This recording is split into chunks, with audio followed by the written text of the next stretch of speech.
we did go through a really scary period where he started hallucinating a second version of my mom. Whoa. We called her Rodina 2 because I know it sounds like something straight out of a horror movie, and it was for a while. Like The Sixth Sense. Like The Sixth Sense, which ironically is playing in the background. That's right.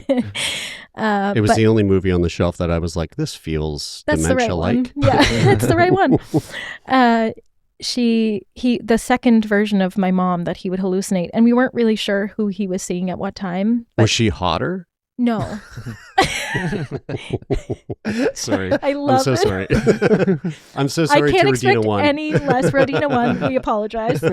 We know you're hotter. Yeah, Rodina we know. 1. We all know it. I guess she was kind of like bossy and mean to him, is how he would describe it. And so we would Rodina get 2. really angry at Rodina 2. Yeah. And we started having family stay around the clock because if he got angry confused. or irritated enough and tried to distinguish between the two of them, we were pretty worried for mom's safety for a little while. That's so fascinating about the Sundowning thing. Yeah, like, I wonder if it's is sleep like giving you a boost, or what is going on before we go into Sundowning, that's one of the first like hallmark recorded symptoms of Lewy body dementia is REM, like sleep disorders. And again, hindsight being 2020, Dad started having sleep disorders, which we blamed on his musician lifestyle. He was playing the bars until 3 a.m. and coming home, sleeping from 7 to 12, getting up, going to do shows again.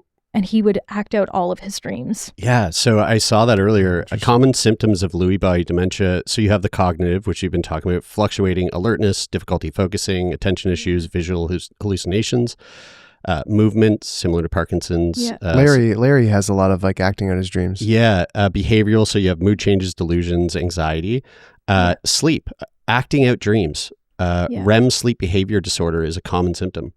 And then autonomic symptoms like problems with autonomic bodily functions like blood pressure, digestion, and bowel and bladder control. You think about like if you're losing like the ability to sleep well, like just like how much of a snowball effect that is on like everything. And that was the biggest fight in our lives at that point. And I say our lives, I was in Halifax for a lot of this. Yeah.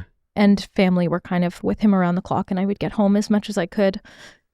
But sleep was such a big thing. Like our house would shut down at 7 o'clock at night, and Mom would not risk disrupting his sleep at all. And, you know, she was trying to make sure that he was getting sleep. But when you're acting out your dreams like that or flailing, or it's, you just know that you're not getting what you should be for a brain that's already deprived of what it needs. And it's interesting, like as we get older, and like we're all in our 30s, right? Yes. So like the difference between how you viewed sleep when you were younger, when you were in your your early 20s, it's versus how different. you know now, if you didn't, you could sleep 8 hours and say, I never woke up, but if you didn't sleep especially well. if you get a fucking watch that tells you. And it's so obvious. And rubs it in your face. I want to. I just want to go through Sundowning here. So Sundowning is increased confusion, agitation, anxiety, and other behavioral changes that occur in the late afternoon and evening with people with dementia. It's a symptom of dementia, not a disease itself, and may involve disorientation, mood swings, pacing, hallucinations. The exact cause isn't fully understood, but it may involve disrupted circadian rhythms, environmental factors, and changes in the brain related to the disease itself. Symptoms include cognitive changes, behavioral changes, emotional changes, sensory changes. And so why it happens: circadian rhythm disruption. The internal body clock can become disrupted by the disease, making it hard to distinguish between night and day. Brain changes. The progression of dementia can lead to changes in brain regions that control wakefulness and sleep, and there may be a decreased melatonin production. Environmental factors such as darkness and the changing light of day can trigger confusion and distress, especially in people with impaired vision. And then tiredness. So like being overly tired can just exacerbate all of those symptoms. That's a big one that I know. So both of my grandparents have dementia. They live in a long-term care home. And when we go up to visit them, sometimes we'll take them out for lunch. Yeah. And in the morning before lunch, they're like, talking about the past. It's a totally normal conversation. It oftentimes goes like in circles after 30 minutes. Yeah. We'll go out for lunch. It seems normal. And like clockwork, as soon as we get back, it's like the tank is empty and the dementia's in full blast. And I used to, until like now, really just thought of it as, you know, like you have a fuel tank in your brain and you charge it up at night, and in the morning you wake up and you only have so much energy. And at the end of the day, or, you know, depending on how quickly you burn through that energy, and, you know, like they're used to being on their own a lot, watching TV during the day. They don't have a ton of visitors. And so when they get visitors, it's like this like intense stimulus that, you know, is like just burning through that brain energy. And obviously this is very bro science-y, but like to me, it just made sense. It was like, okay, as soon as we get to early afternoon, like that's sort of, I mean, it's multifactorial, but like there's like the tiredness. Like, I mean, if you're ever around a kid who is like hours past when they usually go to sleep, you're like, oh, that's a different kid. You are not you. You are totally different. Oh yeah. When I go to my sister's and watch like a WWE pay-per-view and it's like midnight Austin, I'm like, dude, you're nuts. Dude, they're on drugs. Yeah. I really wanted to ask Haley about your experience, and you mentioned living in Halifax, having to make the drive back home.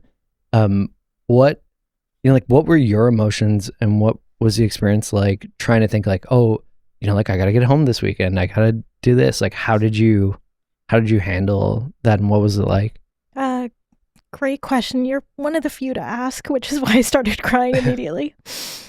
People were really understandably like hands-on with my mom and the people helping him. But I was up here in Halifax, like just having established a long-term partnership, just having become a step-parent. And it felt like a really painful tug of war. Like I missed one of Dad's last good Christmases because it was my first Christmas with my own family. And we couldn't be in two places at once. And so it was a lot to juggle the reality. And I've worked in outdoor retail management for going on 12 years. And the amount of times I would be standing in the store with somebody asking me about the waterproofness of a jacket, which I love to talk about on a good day. And the alarm bells in my head would be like, your dad is dying.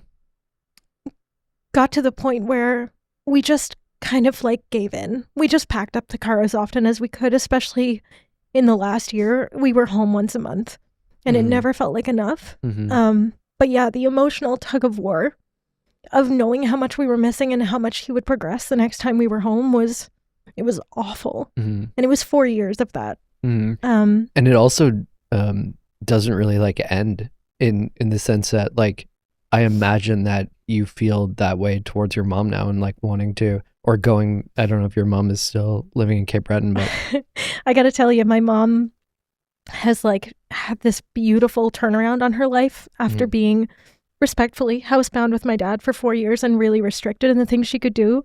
With an evil twin at that. With an evil twin named Rodina too. That she can't even who was argue not hotter.